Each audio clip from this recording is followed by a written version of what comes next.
With us here today, my name is Melvin Leach with Community Development.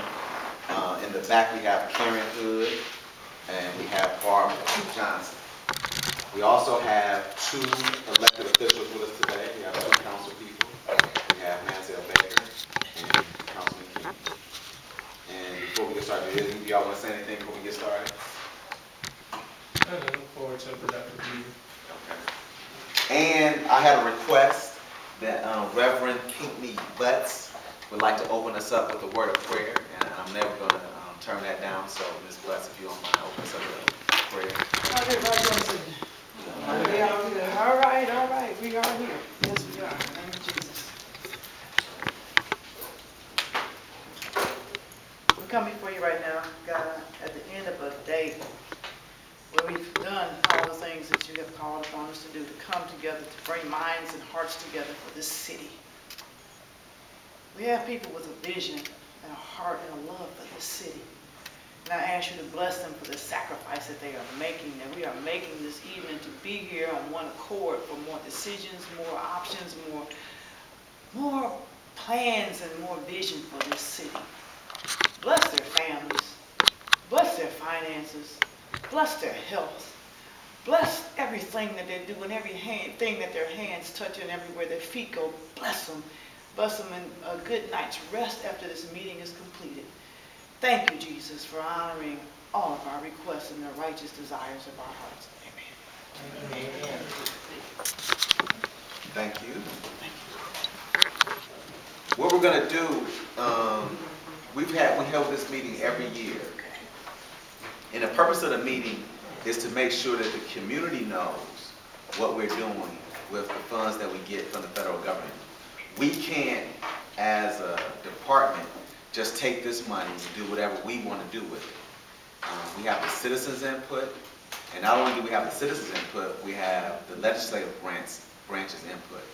So when we get everything together, we have to give this to the council for them to approve it. And they have to give a stamp of approval before we send it to Columbus HUD. And this is part of our action plan process. So anything that we do within community development is open. If you come in and you say you want to see something, we don't have a closed door. We have a short, limited staff, so we might not can answer all calls and get to you right away. But we've been very, very productive. Just to give you a little bit of an update where we're at today, we have about 19 projects that we currently have provided notice to proceed or in the process of providing notices to proceed as far as our paint and emergency repair program. Those individuals will be getting their houses painted or roofs or furnaces. And we probably are going to do about 7 or 8 more emergency repairs. We have about 80 people on our waiting list. But that number is coming down. So we're probably, if I had to guess, I think we're at about in the 60s or 70s of knocking down that waiting list. On the paint program, we're going to probably do maybe 1 or 2 more, depending on where the projects come in at dollar-wise. So we're looking good there. We're in the process of purchasing for the city out of CDBG money an ambulance. We just have a few more I's to dot and T's to cross, and then you'll be seeing an ambulance probably within the next week or so. That's going to help out the community. We are in good standings with the snow and plow trucks that we leased this year. We'll probably make a couple of more payments on that to make sure that we're ahead and current on those snow and plow trucks. So from the standpoint of community development, we also had a monitoring, and our monitoring came back with no findings, but we did have a few concerns.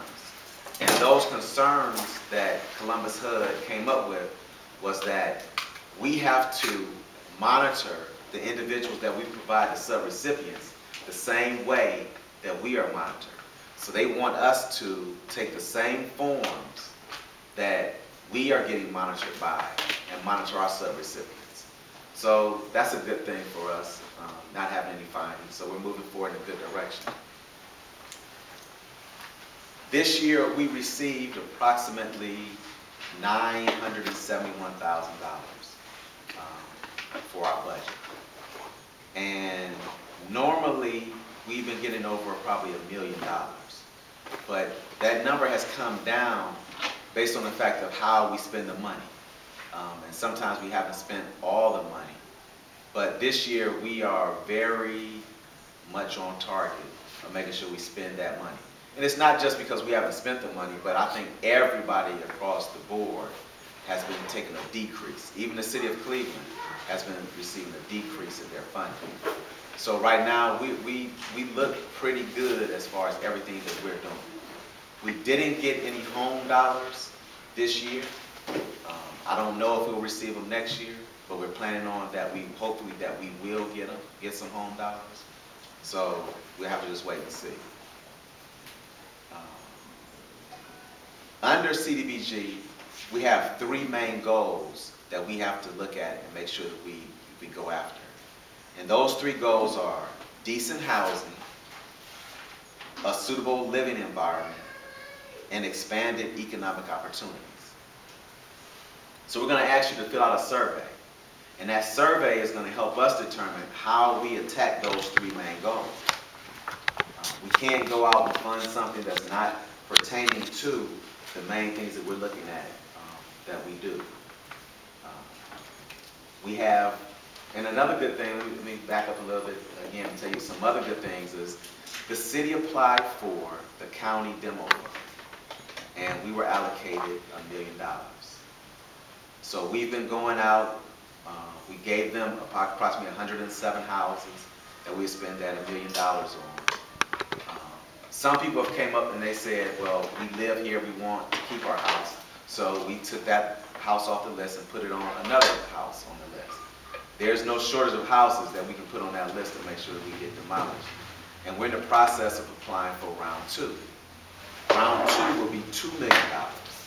So the allocation of funds that we set aside out of CDBG to demolish homes, we've been leveraging those funds to take down the houses at the county, because there's still things on our end that we have to make sure that we take care of for the county land bank to demo.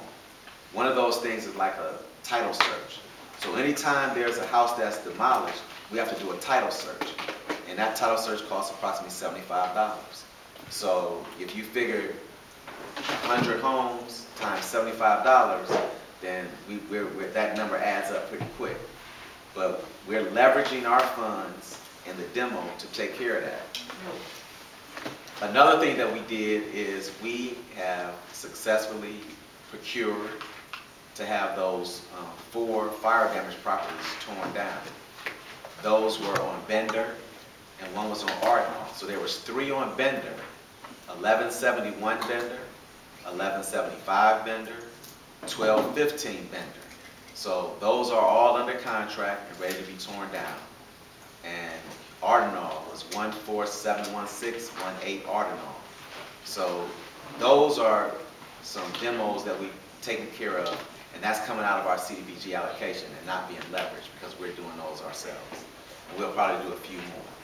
But we've primarily focused on the county demo fund to make sure we do our demos.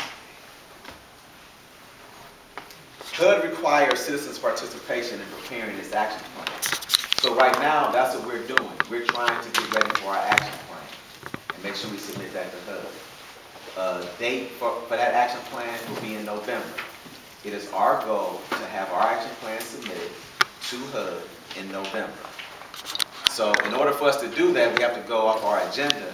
We're going to go under the assessment of needs for fiscal year 2016. And you should all have a survey.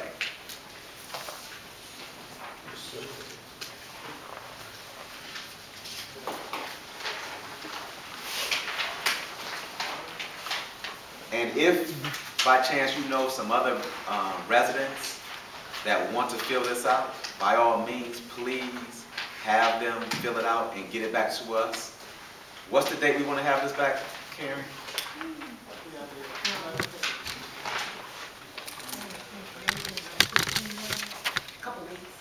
So you have a couple of weeks.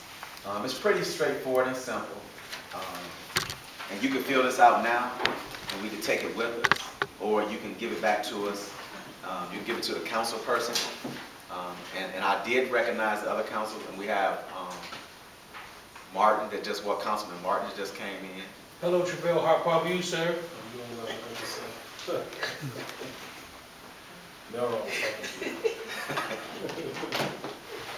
So in this survey, you have this page right here. This is your survey.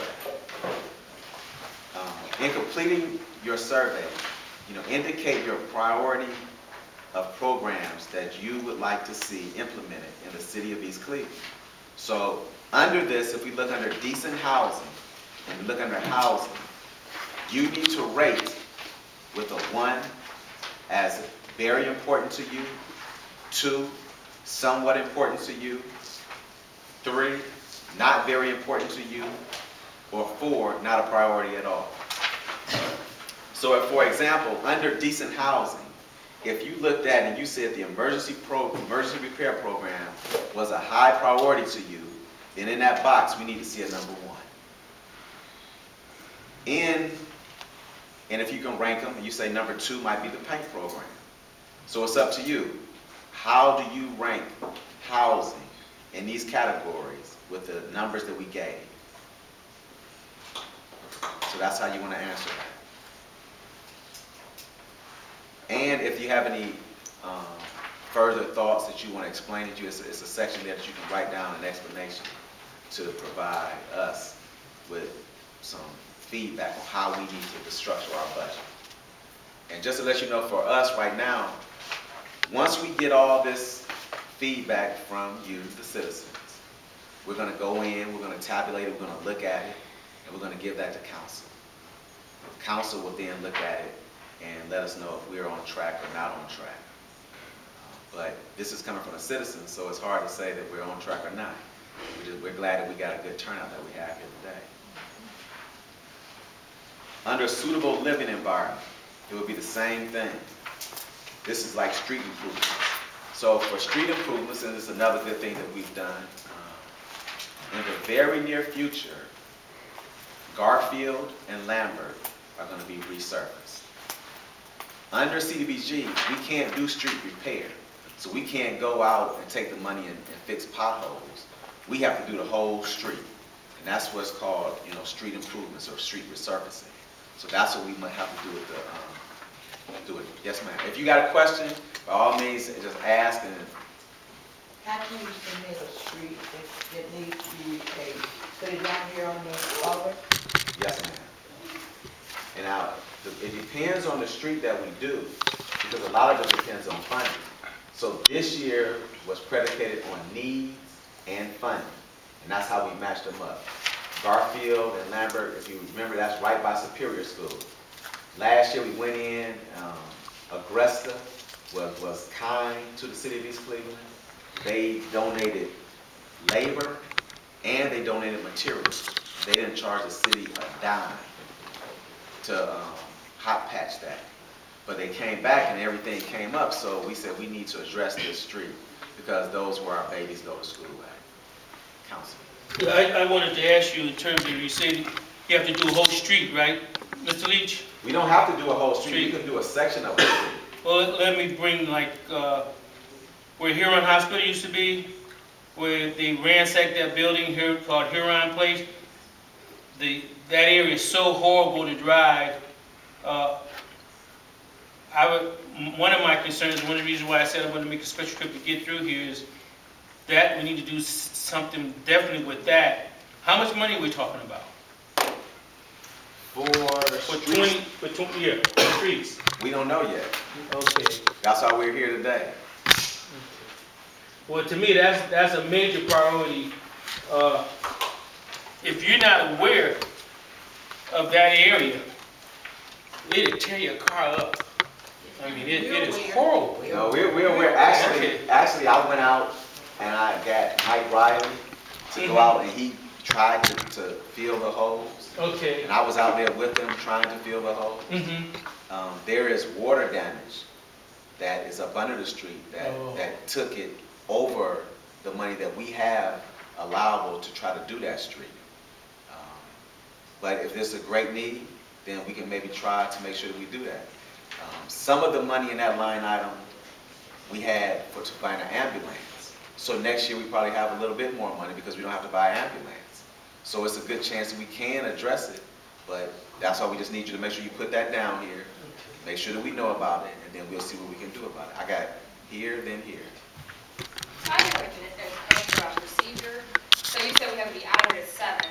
So if this is the once and only annual meeting, why is it so short? Because essentially we'll only have, you still have several items on your agenda, and it won't really allow much time for feedback and public comment in what, half an hour at least? You have up until a couple of weeks to come back with public comments. So We what's have the to- procedure to submit public comments to you? It's in 2 weeks, so we need 15 days, so from this time, so we had, in the So like, we process. mail it to you, to your office? You How do can we mail know? it, How do you we- can you know email what I'm it, saying? you can drop it off. Because what we have to But do. you're not gonna have another meeting if this meeting runs over and there's still extensive public comment? No, we're gonna have another public meeting later on, but this is the public meeting for you to give us your input on this part. In this half an hour, Yes. 30 minutes? Okay, I was just checking.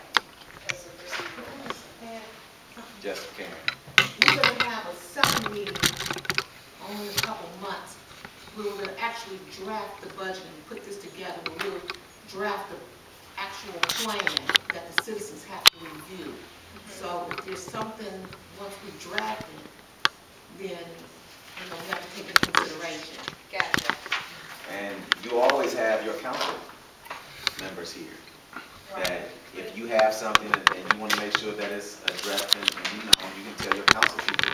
Because we have to give this to council for them to approve it. My question is more so, because HUD requires you to have these meetings, it seems like it would be appropriate to allocate more than half an hour for public comments, if this is a requirement of the city, but I won't get into the technicalities since we only do have half an hour.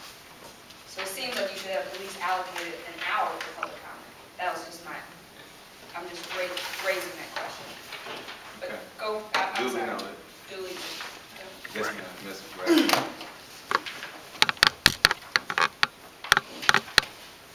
I want to know, I heard you speaking of one of the streets in particular. I would like to know, in this process that you have in place, what accountability or how have you gone to the church to pull the gifts out of the people in the church that could help even to volunteer in some of these processes to build up the community? One thing that Mormons and some of these other religions do is they build their own community, and they don't go to outside stuff unless it's necessarily totally mandatory. And one of the things, as I'm a fivefold minister, but I'm also within that, I'm a pastor also. Within the church, we have people with gifts and abilities that can help build up the community. And I'm very troubled and bothered in my spirit with the desolation over East Cleveland. But I'd like to know, have you gone to the Concerned Pastors Council to pull together resources to make this project work? If not, are you willing to do that? And if not, even go to that council, but go to petition the church on behalf of what you're doing. If not, I will be glad to be a bridge in the faith community for what you're doing. Take that as something that we could do. I haven't personally went to the pastors. I know that the mayor and Mike, the chief of staff, have a relationship with them. But as far as the street projects in particular, no. I mean, the whole thing, I see you have streets, you have parks and recreation, you have different things. The church is meant to be the beacon of the community, the home and the church. And the other things branch off of those things because your faith determines your fate and where you're going to go. And if we don't have a direct communication with the source of our strength, then the community will not be what it is mandated to be, and some things are out of order. And I have a real difficult challenge with leaders who have money and resources for this city and won't give it unless you sign your life away. I like what you're doing, and I applaud you. It's tremendous. But I would love to see some other people assist you in getting things done. And we have people who do contracting and do things in the church, and it's time to come off the benches and off the pews and out the pulpit in some places with people who have gifts and abilities to do some things. If you can mark that and note that, then we're ready. I'll do that today. I have one more question, and we're gonna try to, and I'll do it with Travail, we're gonna try to get through the survey part, and then we can open it up for question and answer, so we can make sure everybody can be heard. Yes, ma'am? I was wondering, I know you were saying that you did know, the damage that's done on the street behind, where your road was. Did you, ride around the city to see, or you relying on us to submit what streets we think is bad? We actually have a survey that every street has an estimate on what it costs to do. So that's how we looked at doing those streets, because we went off of the funds that we had available for that line item. Me personally, I've been through and driven every street in the city of East Cleveland, because under the emergency repair and the paint program, it's me who goes out and takes most of those pictures and meets every resident, because I have to make sure I know what's going on. So, Travail? Yeah, I don't know if this is the point of this, but like, as far as like, I have some ideas about like how to redirect funds for homeowners, because like I think one of the problems that we find is there's a lot of homeowners that don't meet income guidelines, but don't have enough equity in the house because of whatever reason, or location, that kind of thing. But could use some resources to be able to fix up their homes and that kind of stuff. And so, is there a way to create like a low-interest loan program for those people with these monies? We do, and that's why we have an association with Heritage Homes. We have a Well, membership. that one requires that you have equity within your house and everything. And the bank comes out and they do an appraisal. And so, I mean, when East Cleveland, I mean, if these houses were anywhere else, they'd be worth a lot more. But they actually, because of the surroundings of the big properties, they actually had the value very low. And so, I guess what I'm proposing is maybe some type of community reinvestment or something like that, where you don't necessarily have to have the equity in the house in order to actually take the loan out. But like if you're credit worthy, that you can actually take the money and be able to fix the house up, and then it's a win-win for the city because it gets replenished because it's being paid back over. I can say that Heritage Homes, and I can actually Heritage Homes, they have never turned anyone down because of equity in the home. Yeah, They mainly said that the people that get turned down is because they don't meet the credit qualifications. So I've had extensive conversations with them, and I actually trying to apply myself, and my credit is pretty good. But they said, the bank said that there wasn't enough equity within the house. And so, that's one thing. And then two, because I looked at the previous action plans, and one thing I want to advocate for is to have a provision in there to allow for economic development activity to be funded. We just need you to write that down. Yeah, I wrote that. So I just want to say that. The reason why I'm saying that out loud is because the council people are here as well. But they're gonna get it. Yeah. Barbara. I was made aware, a resident came in, there's another program, it's called ESOP, Save a Dream, located on purpose. They will help people who are like income, or you're unable to pay your mortgage or whatever. They will give you help to keep you from losing your house. Yes, ma'am. Is this program just started up because they had the same program before and it closed down? Have they restarted it?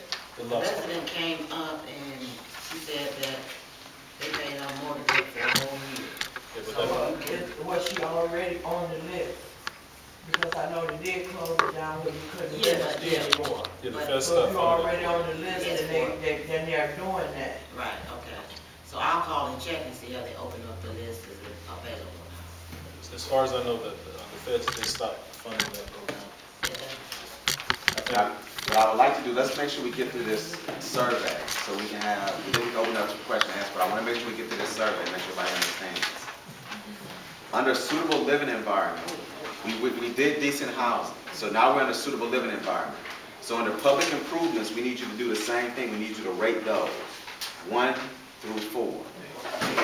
And there's additional comments at the end under that subcategory.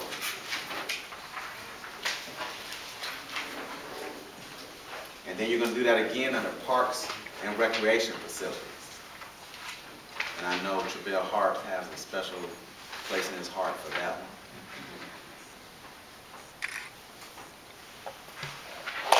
So you actually want to put a number by each?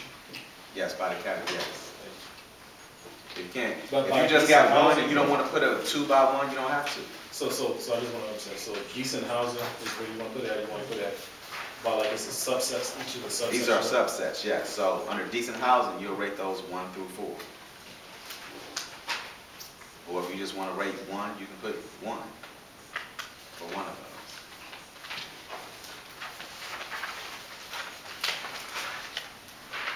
Under public services, this is where we, like Helen S. Brown was for senior services. This year, we have the ability through CDBG to designate a service. So we're probably going, it looks like we're going to designate Benjamin Rose, because Benjamin Rose took up the slack for Helen S. Brown, and they've been delivering meals to the seniors. So we're going to pay for their drivers and to make sure that the meals are continued to be delivered. Another subcategory that we do under that is youth services. One of the youth services is POW. That's a continuation of services that we fund each year. We're more than likely going to fund them. And also under the Civic Center, because there are some workers there that provide services for the youth at the Civic Center still. And there's a few more that we do, like tenants, the Tennis Association. So we need you to rate that one.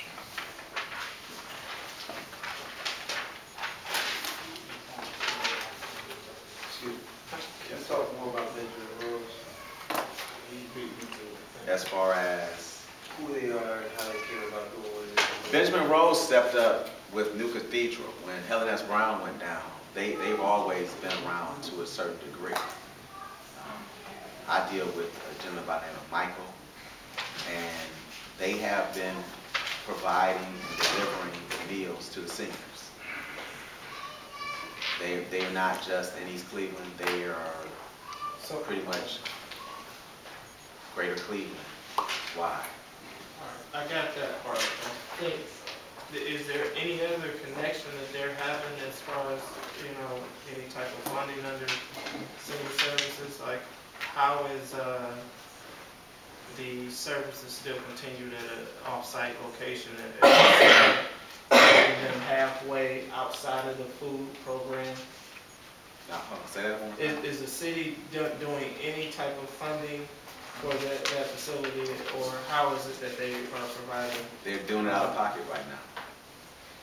They're probably a nonprofit that gives their funding. All right, so they can get money from elsewhere. Okay, with the Helen S. Brown Senior Center, does any of our equipment go over to that building to still provide senior service? Nothing being done there right now.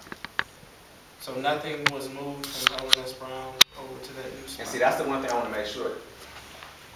CDBG does not run Helen S. Brown. I understand We that. only funded a certain portion of them, and they had to apply just like any other sub-recipient. So like when the county auditor, when the state auditors came in, they were putting Helen S. Brown under us. I don't manage Helen S. Brown. I don't do anything with Helen S. Brown. We just provided them with some funding that they had to apply for and submit invoices like everybody else. So the only thing that we're doing, when Helen S. Brown closed its doors, I was at the meetings with them, with New Life Cathedral, trying to make sure we had something for the seniors. I have no affiliation with any other organization. They need funding because they're in the red providing meals for East Cleveland residents. So one way that we can assist in making sure East Cleveland residents get meals is to help provide transportation services for them, for the drivers, not the vehicles. We're only paying for the drivers. And the money that we're possibly maybe give them will not even cover that. it only cover a What portion is of the it. county's portion? I'm not 100% sure. Can you find out for me?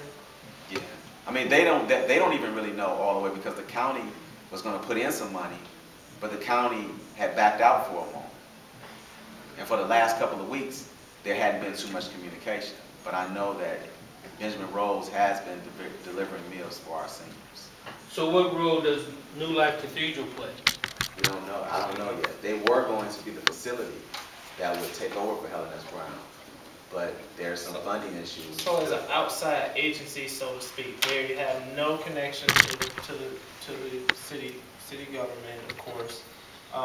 We cannot refer seniors over to them. They can just attract whoever they attract based on being a provider within the community.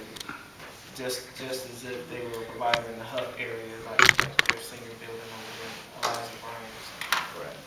All right. Where's Benjamin Road located? I don't know where exact address. Located over there. Okay, so they're not in the church across the street. So the food they're providing is not coming from across the street in the church. No, they have to prepare the meals on an off-site. So I think they were providing meals. Don't quote me on this, but I believe they were providing meals. It's two ways you provide meals. One is a cold meal, and another meal where you give it to them that feeds them for the week. And I think they were giving the residents enough food to provide them for a week and not a hot meal. It's two totally separate line items on how they can provide the meal. What I would like to propose, yesterday, my understanding that the lease for the Helen S. Brown building was signed and the keys were given to the mayor. Now, he is open to conversations around senior care, and I think it would be worthwhile talking to him and to their organization about picking up some of the slack. They may can help Benjamin Rose with the feeding. You said New Life is having But funding that's part of problems. what we're going to get to next because we're going to do proposals. So that they can submit a proposal for us to do that. Yeah, but I don't think they would know. Well, Yes, I talked to Sean Braxton, Professor Braxton a lot. not Braxton, someone else has a lease for the Helen S. Brown building, for the facility. Then we can make sure they get this information.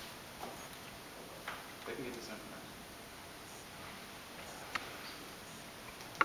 And that's public services, so we want to look at expanded economic opportunities. Travail. What is East Cleveland for the current existing year? What are we funding in terms of expanded economic opportunities now? Really nothing. Nothing. So where is the bulk of our NSC grant money going? Like right now, if you had to say towards these three objectives. 20% goes towards admin. Admin, 15% goes towards public services. public services, which would be like this Helen S. Brown, whatever, human services. You can't allocate more than 15% towards Okay. that. We have 200,000 that goes to that we put into demos. So We that have makes about you said that's- 250,000 So housing would be the bulk, would be the remainder? Is that how you? because we have streets. Okay. These So- are our categories here and how it was done. Gotcha. So I understand, so that's 20 plus 15, that's 35, where's the rest? What's the breakdown? Like if you had a pie chart, how much would go towards each? 20% goes towards admin. Gotcha, I got that. 15% goes towards public service. Right, We have that's 35. 200,000 that's going towards demolition.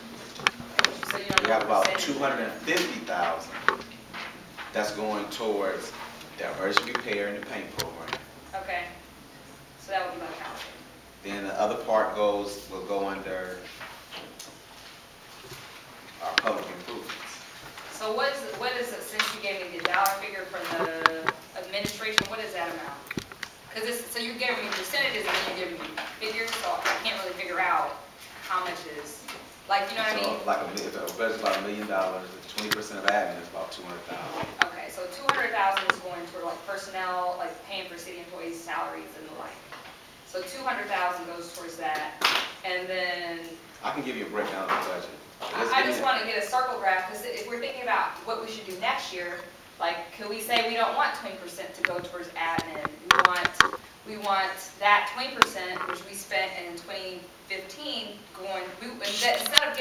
instead of 200,000 going to admin, we want that 200,000 to go towards jobs, or we want that 200,000 to go towards streets.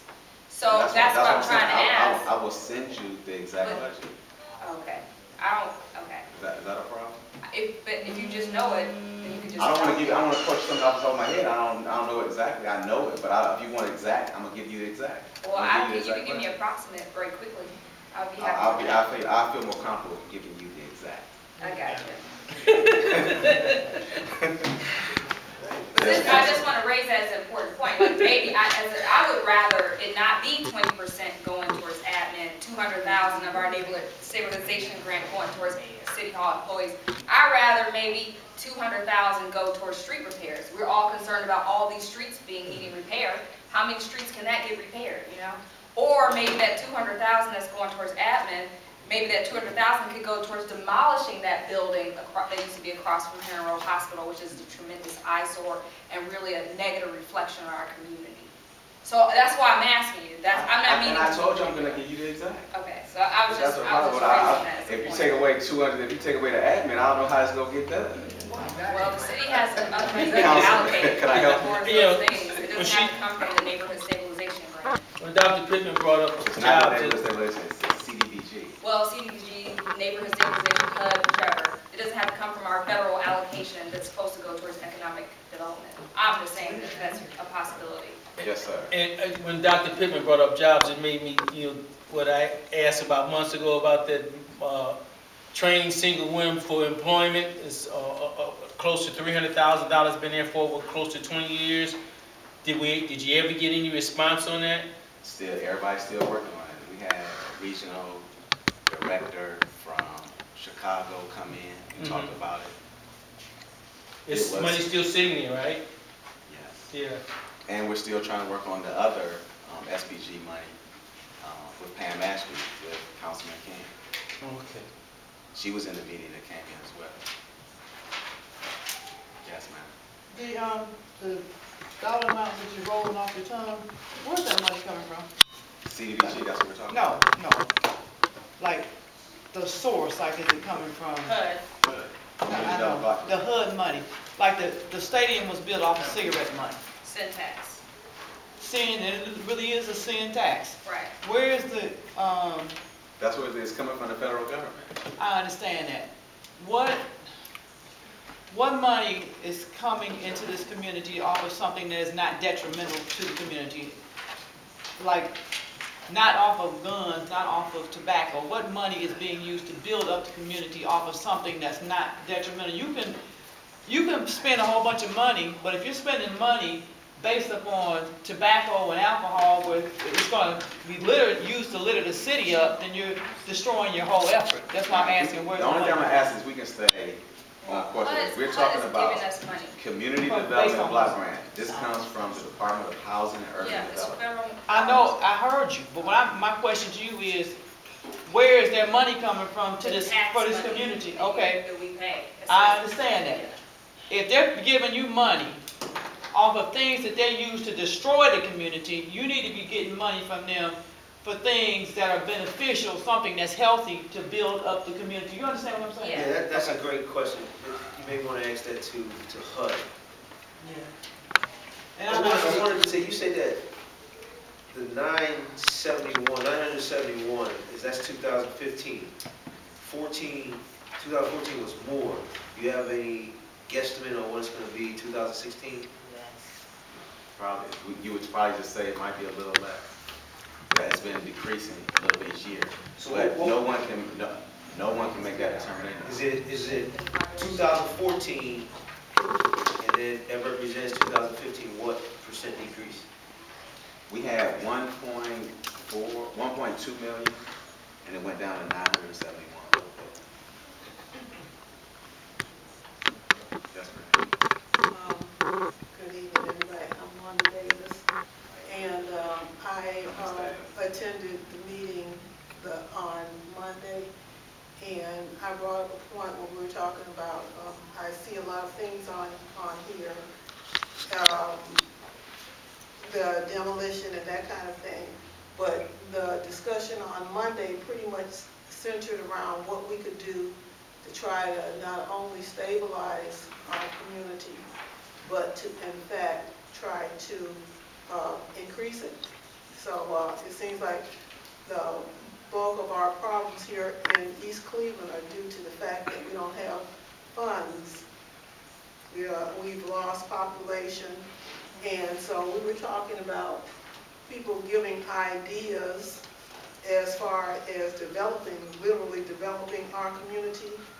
And I had a couple of ideas, and I don't know if this is the appropriate time or place to bring them up, but Additional comments, just make sure you put that down there. okay, because when I'm not sure whether, when I had an idea about, I called it urban homesteading, whether that would, funds from the economic, from this organization could be funneled into something like that, where advertising, attracting families into the community, and rather than demolishing as many homes as possible, having people, those families who are attracted, and we're talking about families with children, which means that goes hand in hand with the educational system, because that's what the schools are what drive your community. And so we're talking about then connections with our educational system. What tore our community apart in the first place back in the 80s is when we lost our magnet school, Focus Scope, and so we had a mass exodus from the city. Many of our middle class left the city. So if we had that same idea, reverse idea, of what to attract young families back into the community, have them take over a house, have funds set up so that they could improve those houses as they lived in there, improve our tax base, improve our schools. We're talking about a way to stabilize our community. And so, of course, that needs money. You know, if they wanted to, and that means partnerships with businesses and things like that, that might, for tax credits, be able to provide equipment, materials, assistance with the building. I've seen, in fact, the church do that. They partner and got materials and assistance and were able to stabilize, upgrade their building.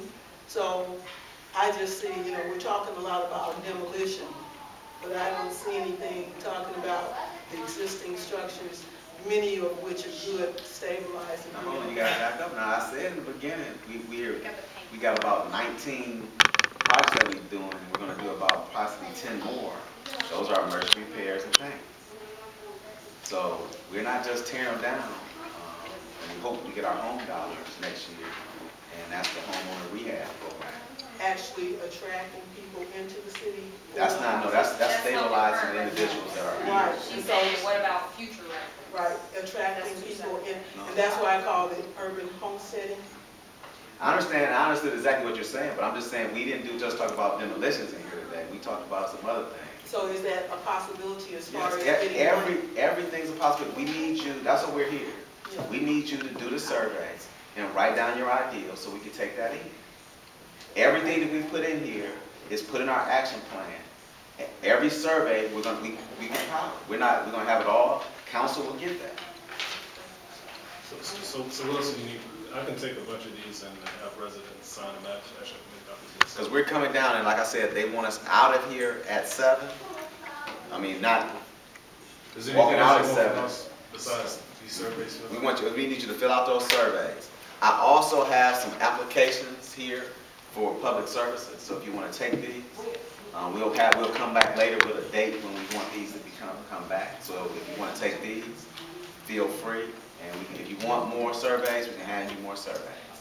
I didn't bring up about HUD. Wasn't talking about addressing HUD. I was talking about addressing you all, because you all decide who you get money from, whether it be HUD or anybody else. So I'm not off topic, Councilman. Neither am I out of sync into where I am and what I'm doing. Because you have to decide where you get your funding from to rebuild this city. It's already, people have already shown that the lack of regard and respect for the city. So I ask you to, once again, go back to where you're getting money from and what you're getting it for and who you're getting it by.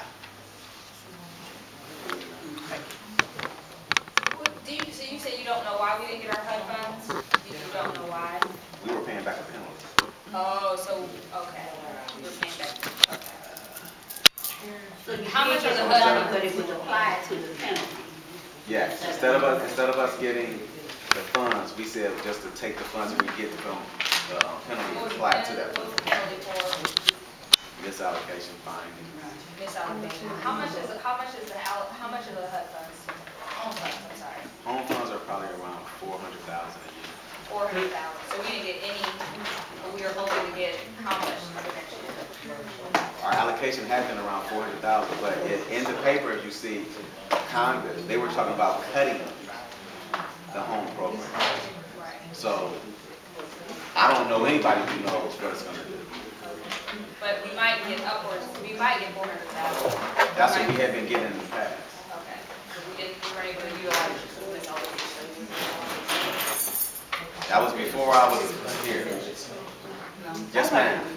You're gonna be the last one, then we're gonna leave, so. Okay, I just want to know, is this money, having anything to do with the so-called rainy day funds that are coming from the state? That's separate money altogether? Yes, ma'am. So why don't we get that? That's out of my, That's out of your jurisdiction. yes, ma'am. Because they're trying to take back We over. would need our people to lobby for that. We would need not just our council people, but our state representatives, other state representatives, our Congress people. Yeah, but you know what, I think this strategy, have been down there.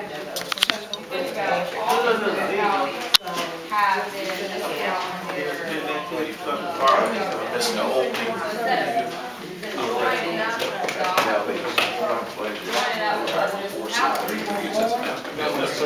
So that's what I was trying to see. the city. They don't give me signature on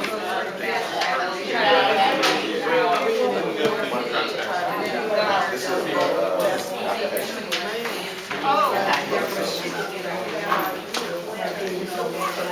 We'll get a chance to talk. what you need?